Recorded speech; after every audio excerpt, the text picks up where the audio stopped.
नमस्कार दोस्तों, आज हम सबमर्सिबल पंप सेट का जो स्टार्टर होता है उसकी वायरिंग करना सीखेंगे। ज़्यादातर घरों में ऐसा स्टार्टर पैनल देखने को मिलता है। देखिए इस स्टार्टर में ये सारे कंपोनेंट लगे होते हैं।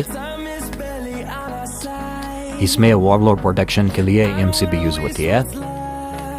हमारा पंप सेट कितना एम्पियर करंट ले रहा है इसके देखने के लिए ये मीटर लगा होता है। सप्लाई वोल्टेज देखने के लिए वोल्ट मीटर लगाया होता है।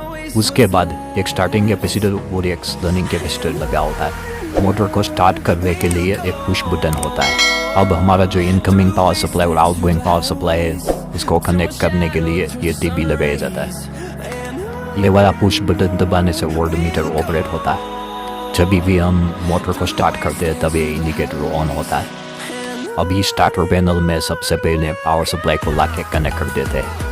तो जो हमारा इनकमिंग पावर सप्लाई होता है वो 200 थ्रेशोल्ड होता है, यानी कि सिंगल फेज होता है। तो पावर सप्लाई का जो फेज वायर है उसको पहले टर्मिनल में और न्यूट्रल वायर है उसको दूसरे टर्मिनल में कनेक्ट करते हैं। अब इसके बाद हम क्या करते हैं कि ये जो हमारा पंप सेट है उसका वायर यानी कि केबल को यहाँ लाके यहाँ तीसरे टर्मिनल में रेड वायर यानी कि रनिंग वायर को लाके जोड़ देते हैं। उसके बाद येलो कलर का जो स्टार्टिंग वायर है उसको एक चौथे टर्मिनल में कनेक्ट कर देते हैं। अब ब्लू कलर का जो कॉमन वायर है उसको लास्ट वाले टर्मिनल में कनेक्ट कर देते हैं। अब दोस्तों हमारा जो है इनकमिंग पावर सप्लाई उसका फेज वायर को यहाँ से इसी एमसीबी में कनेक्ट कर देते हैं। अब एमसीबी के आउटपुट टर्मिनल में एक वायर को जोड़ के एम्पियर मीटर के पहले टर्मिनल में जोड़ देते हैं। अब एम्पियर मीटर के दूसरे टर्मिनल में एक वायर को जोड़ के यहाँ तीसरे टर्मिनल में कनेक्ट कर देते हैं। अब वोल्ट मीटर के कनेक्शन के लिए एमसीबी के आउटपुट में एक वायर को जोड़ेंगे और वहाँ से ये जो पुश बटन है उसमें कनेक्ट करेंगे। अब पुश बटन में एक वायर का टुकड़ा जोड़ के वोल्ट मीटर तक लेके जाएंगे। वोल्ट मीटर को हमने फेस तक पहुँचे दिया। न्यूट्रल की बारी टर्मिनल बस के जो ये दूसरा टर्मिनल है वहाँ से न्यूट्रल वायर को लेके जाएंगे और वोल्ट मीटर में दे देंगे। दोस्तों आपको ये वीडियो अच्छा लगे तो लाइक करिएगा, शेयर करिएगा और सब्सक्राइब करना मत भूलिएगा। दोस्तों हमारा जो पंप सेट है उसको स्टार्ट करने के लिए स्टार्टिंग कैपेसिटर का यूज़ होता है, इसलिए वो हम दोनों कैपेसिटर का वायरिंग करेंगे। ये वाला फेज वायर से हम एक वायर को जोड़ के स्टार्टिंग पुश बटन में दे देंगे। अब पुश बटन के आउटपुट में से हम स्टार्टिंग कैपेसिटर में एक वायर को जोड़ देंगे।